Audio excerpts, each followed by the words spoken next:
Now, this is this work with God, and why having God and this personal relationship with God in your life is so important. Because on a practical level, like we deal with these things all the time. We carry these woundings, these shadows, this pain from our past, and God is always there, graciously. Graciously, if it all happened at once, it'd be too much. So, graciously helping us to uplift and see where we could have done better, um, to see another perspective, like you did, to see where I can be grateful for something, where I've only been angry and resentful at something. Um, for me this week in meditation, this often happens. If I struggle with something and it stays in and I haven't dealt with it, eventually it comes up in meditation and that light shines on it, and we're going to look at it. God and I are going to take a look and see, what can we shift here? What can we move? So I had one of these things, and I'll be a little vague out of respect for the people that are involved in this. Um, but there was an incident that I was a part of, that I was not my loving and kind and gracious God self. I had reached a point with a particular person where they just worked my last nerve, and I tried to be patient. You don't want to work her last nerve, believe No, me. it's the Jersey thing. Um, so I really, for as long as I could, I really tried to, because it was incident after incident after incident for a series of days. It wasn't a one-time thing. And so, to be honest, I just kind of reached, there was one thing said, and I kind of reached my breaking point, and I just felt angry and resentful and maybe even a little hateful. I hate to say that. I hate to say that I felt hateful. Um, Don't hate your hatefulness. I was at least acting like that. In reality, I didn't hate the person, but I was acting hatefully, where instead of responding with that same negative energy that was being directed at me, and that's what I did, I directed that negative energy back, I could have, God showed me in that moment, shifted my energy and saw that this person was a loving, beloved child of God also. I could have remembered that in that moment. I could have remembered who I was, that I was a loving, beloved child of God also in that moment. That would have shifted the energy. If I had brought that energy in and not engaged in that negativity, that loop, the outcome would have been different. But this glorious thing about living in the now, and that time is an illusion. So I was able in my mind then to replay that situation and to send all my love to this person, because they were just frightened and nervous and full of anxiety, and they were just acting out too. So I just sent all my love to this person and imagined a whole different scenario in my head. And although we say we literally can't go back and change it, something shifted. The vibration and the energy around that memory shifted for me.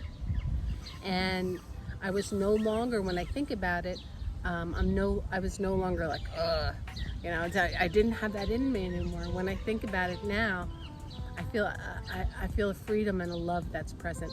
So this is like the personal, daily stuff that God does in our hearts that makes us better people, that helps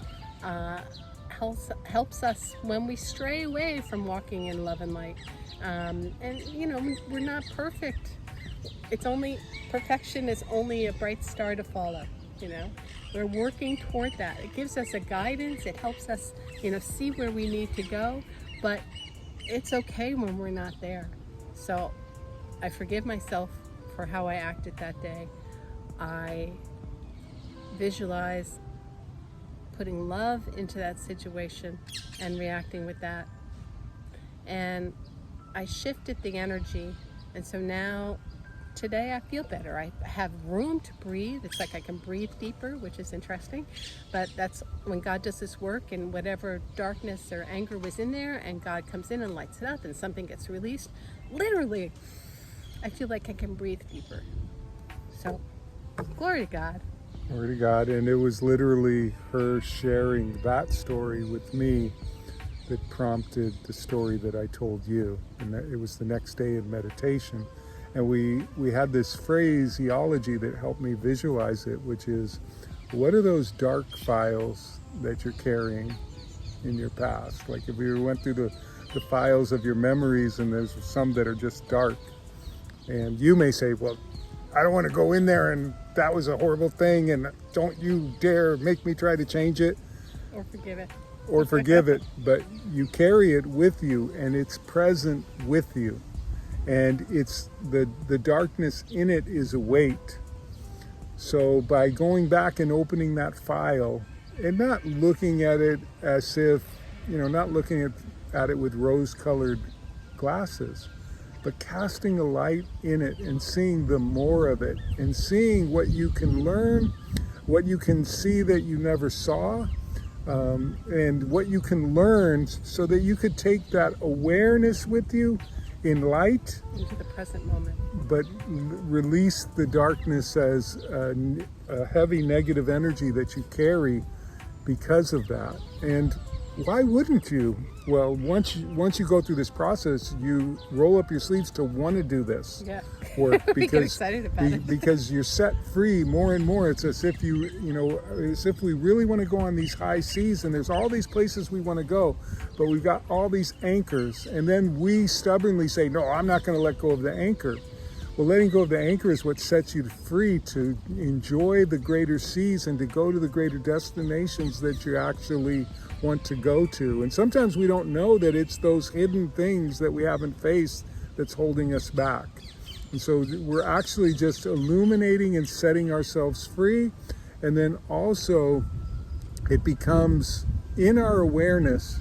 So when the next situation comes up, by having visualized behaving differently in the past, it allows us to enter that moment and maintain our conscious awareness to go, you know what, I don't want to handle that this way this time. By the way, it's a choice, so nobody's going to force you to do something, and totally you forgive yourself for being, I forgive myself for stubbornly pouting most of my life around that issue, even though I was set free in many ways. But it was time to let it go, a time to be free. And there's a time when we can be free, and we can bring in that greater awareness that will set us free. And God, in a new understanding of God for me, is that all consciousness from which my own emerges, and which I am connected to and can invite into any given moment to help me navigate my own heart and to navigate this life. So that's on our hearts to share, and so we share with you today. I hope it allows you to invite God in to look at something that you've been carrying that's a little too heavy for you, that's a little too dark for you, that something that's been causing you pain. Pain is literally a weight. Stop dragging it around. Set yourself free. Invite God in. Absolutely, and I wanted to say one thing that came up is that we're using the word God, and maybe one of your dark files is around that word.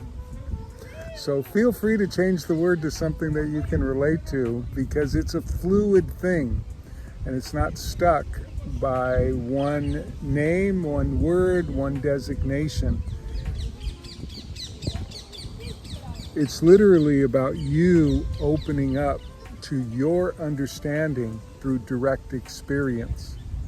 So feel free to experience it in the way that you do and see how it can move in your own heart. At the end of the day, it's something that can liberate you and that is actually present within you, within creation, and in some mysterious way beyond creation. So we love you all, and ciao, ciao. Ciao. Till next time. Till next time.